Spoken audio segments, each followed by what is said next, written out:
integrating psychology and spiritual inquiry, a phenomenological exploration of consciousness and afterlife through non-ordinary states. Hello, my name is Barbara With. I am an international peace activist, an award-winning author, composer, and performer, a workshop facilitator, and I've written 6 nonfiction books that document my experiments as a psychic channel, working with a group of souls from afterlife who call themselves The Party, headed up by none other than Albert Einstein. I'm also the co-founder of a process I have been training since 1999 called Conflict Revolution, a revolutionary way to first resolve conflicts of the psyche that lead to the manifestation of peace in the world around us. I am currently on a world peace tour looking for the participation of the willing to take part in a worldwide nonviolent action to end the age of war using conflict revolution as a way to resolve these inner conflicts as a pathway to global peace. I wish I could be there with you today, but I cannot, and they've given me 20 minutes to present. So I want to give you as much about conflict revolution as I can. And when it's done, there'll be a website where you are invited to take part in the Conflict Revolution Challenge. I have free materials. You can download the process and also download a journal for you to keep track of the miraculous results that come from this amazing inner work. So, without further ado, please enjoy Conflict Revolution. So to begin with, let's talk about the word revolution. This means 2 things. One is a monumental change in any situation. It can be just a little change in a conflict that had been going on forever that brings about the liberation from that conflict, to turn or rotate 180 degrees. And so that's talking about how we're going to get our focus off of the physical world and we're going to revolve it back around to our own domain and take responsibility first and foremost for what's happening there. Conflict revolution is a revolutionary process to bring peace to your own energy field, and we call that your domain. So ConRev teaches us a new understanding of ourselves and the root of our conflicts. And it's going to give us creative, effective, doable ways to resolve the conflicts at the root. By first resolving the conflict within us, we naturally contribute to the resolution of the conflicts going on around us. So when we learn to make conscious decisions for the good of the whole, starting with ourselves, we practice self-love. And this is going to allow us to thrive. So it's a journey of self-discovery and self-scrutiny, and this can be the hardest work that you're ever going to do, but also the most rewarding and the most liberating. After a while, you begin to reap the benefits. Making these healthier decisions becomes second nature. You will intuitively be guided to take baby steps needed to practice self-love on a daily basis. You'll bring a conflict of your own, and you're going to use the details to learn about your domain and how to apply conflict revolution to the situation. You're going to leave with an action plan and clear steps to inspire you to continue to make decisions from this place of self-love. Learning to make decisions for the good of the whole will also contribute to world peace, one person at a time, starting with you. Our mission? Well, the mission is world peace, one person at a time, starting with you. You starting with you, me starting with me, and everyone else starting with everyone else. The goal is to learn this revolutionary new process to resolve conflict and use that process in everyday life. So our objective is, but first we're going to identify, understand, and experience the components of your domain, their form, their function, and their relationship to each other. Then we're going to learn to use conflict revolution on the details of a real-life conflict. Then we're going to develop a self-awareness about your domain and you being able to change your own decisions in order to practice self-love. So we're going to develop a self-awareness. We're going to nurture and cultivate a witness and responsibility to ourselves in order to change our own decision-making processes. And then we're going to choose to use conflict resolution in everyday life. Ground rules and values. Your domain is your responsibility. You're here to focus on your domain. You're not here to focus on my domain, your neighbor's domain, your father's domain. Your domain is your responsibility. Number 2, your domain is your responsibility. No one else is going to take care of your domain for you. It's your responsibility. Your domain is not my responsibility. It's not your mother's responsibility. Your domain is your responsibility. Number 3, C1 and 2. We cannot stress enough that this process is first and foremost about taking care of your domain. It doesn't mean we're going to excuse the bad behavior of other people in the world. It means first and foremost, we are going to take care of ourselves before we go pointing our finger at other people. Our values, passion.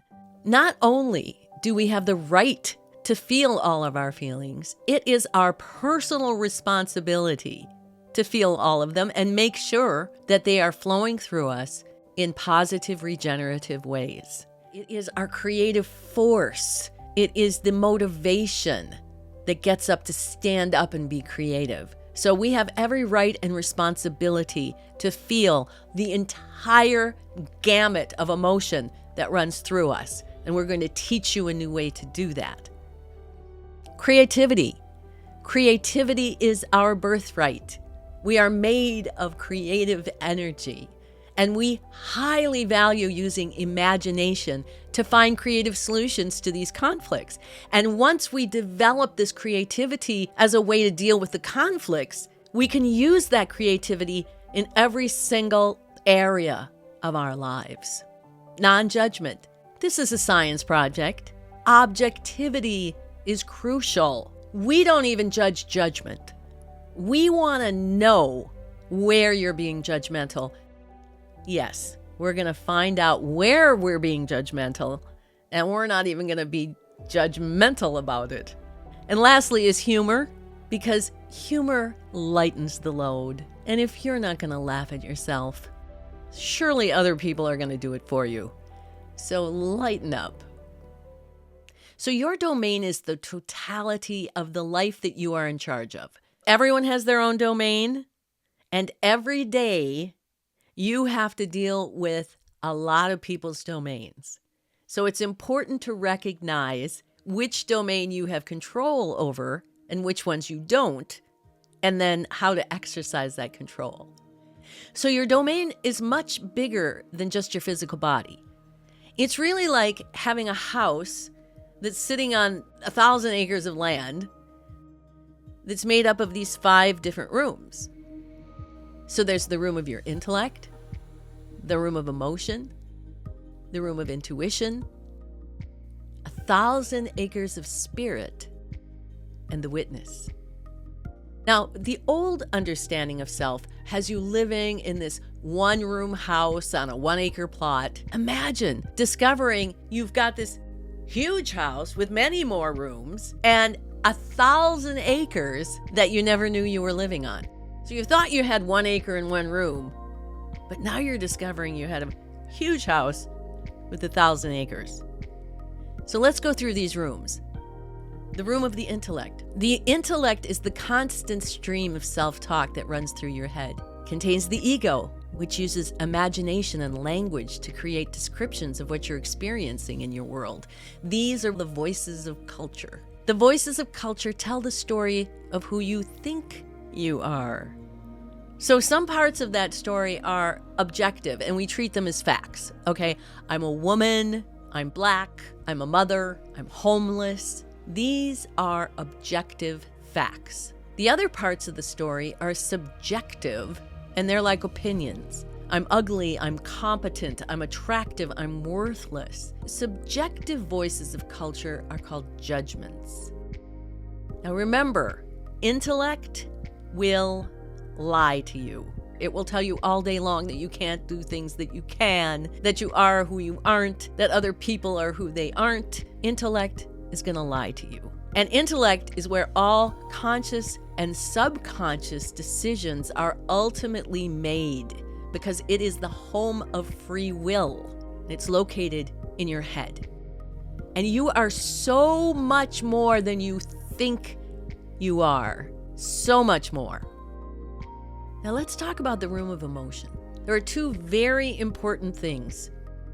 Feeling your emotions in present moment is not the same as expressing them. Feeling is an activity using breath to move emotion through your body in present moment. Expressing is an activity using intellect to define, honor, and articulate what you're feeling at any given moment. So feeling is this activity that focuses only on the emotion, the sadness, the frustration, the anxiety, and using our breath to feel and release it in present moment. That is how you feel. Expressing how you feel, defining it, is an intellectual activity, and it's not feeling. It's not that there's not emotion in there while you're expressing it, but it's not truly processing it. In fact, it gets trapped in this kind of loop. We're going to teach you how to truly and effectively feel your feelings. So emotion is your passion. It's the essence of who you are. You want to feel everything coming through you. And it's experienced as these feelings flowing through your body. And it's meant to connect you into present moment. There's no language in emotion. There's no intellect. There's no comparisons, descriptions, judgments. It's just the pure, raw emotion of what you're feeling at any given moment. Sadness, joy, anger, frustration. You see, if you start to go, well, I'm sad because my boyfriend left me and I couldn't blah, blah, blah, blah, blah, you're slipping into intellect. You want to stay in just the pure experience of that emotion.